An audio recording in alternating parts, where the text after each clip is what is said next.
Well, good morning on this Tuesday of the fourth week of Lent. And yes, what you are seeing is real. uh, I've had to learn a lot of technology in the last few weeks, more than I think I've learned in my lifetime. And I'm actually impressed with how easy some of this is. So, this is my first attempt at offering a meditation on the daily Mass readings, which I hope to do through this time, Tuesday through Friday. Maybe I'll throw in a Saturday there as well. But this is a time for us to connect again during the week and for us to together go deeper into the riches that we can find in the Scriptures. So I hope you'll be able to join me. I'll try to post this on Facebook and on our website. And to benefit from these, it would be helpful to read the readings beforehand. I'll try to give certain details each time, but it would be helpful to read the readings before you sit down and listen to this. So anyway, good to be with you, and a warm welcome for all those who have joined me here. So today we have this scene from the Gospel of John where Jesus finds this man by a pool near the temple.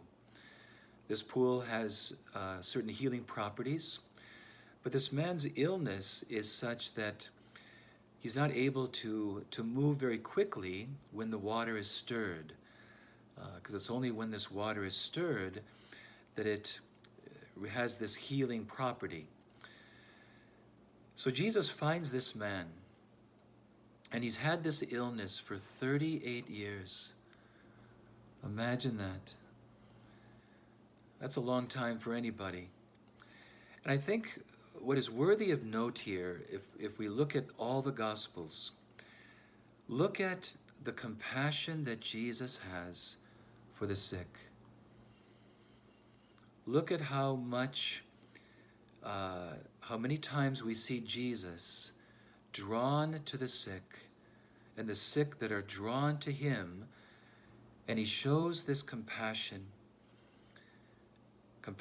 that the church is supposed to have as well toward all those members that are suffering, whether it's a physical illness, whether it's a mental illness, whatever the case might be.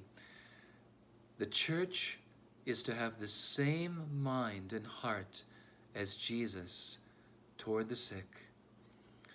This is why we see him healing the sick throughout the Gospels. As I thought about this, I was speaking with a brother priest the other day. We were talking about these times and the challenges, and we were reflecting on the letter that Archbishop Hebda sent to the whole diocese about his decision to suspend Mass. And I remembered the language that he used here, where he referred to the dignity of every human person. And of course, he was emphasizing how this applies to those members of our community that would be in the high-risk category if they were to catch this virus. This is primarily the elderly and those with pre-existing conditions, especially regarding respiratory. And so part of his decision was to show compassion to these members of the church. And this took me to the letter of Paul to the Corinthians, where he was very frustrated that here's a community that is celebrating the Eucharist, and yet they're neglecting to take care of one another. And this brought him to tears, because the Eucharist, which is the body of Christ, and we know this, one of its fruits is to take care of the body of Christ, which is the church. And so in a sense, this decision of Archbishop Hebda, which we all know was an extremely difficult decision to make. I prayed for him a lot, and I'm sure it was just an extremely difficult decision that he did not take lightly, because of the centrality of the Eucharist in your life and in my life.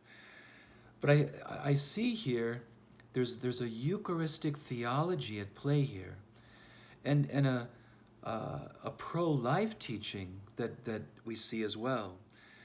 So the fruit of our Eucharist, if it is having the effect on us that it should, in terms of transforming us to become like the one we receive, then we too have this compassion toward the sick, toward those that are more frail, toward those that are suffering. We have the same heart of Jesus, and therefore we're able to see more with the eyes of faith the dignity of every single human person, and especially now the dignity of those that are most vulnerable with regard to this coronavirus. So I thought it was interesting to see this decision as a pro-life decision, and one that reflects our Eucharistic theology. That in showing this compassion during this time, as hard as it is to not gather to celebrate the Eucharist, that this gives us something to focus on, something to give meaning to it, and give us a reason why we are doing this. Now with you, I pray that this does not last long. I pray it's only of short duration. But let's use this time, all those communions we have received, let us live what that means.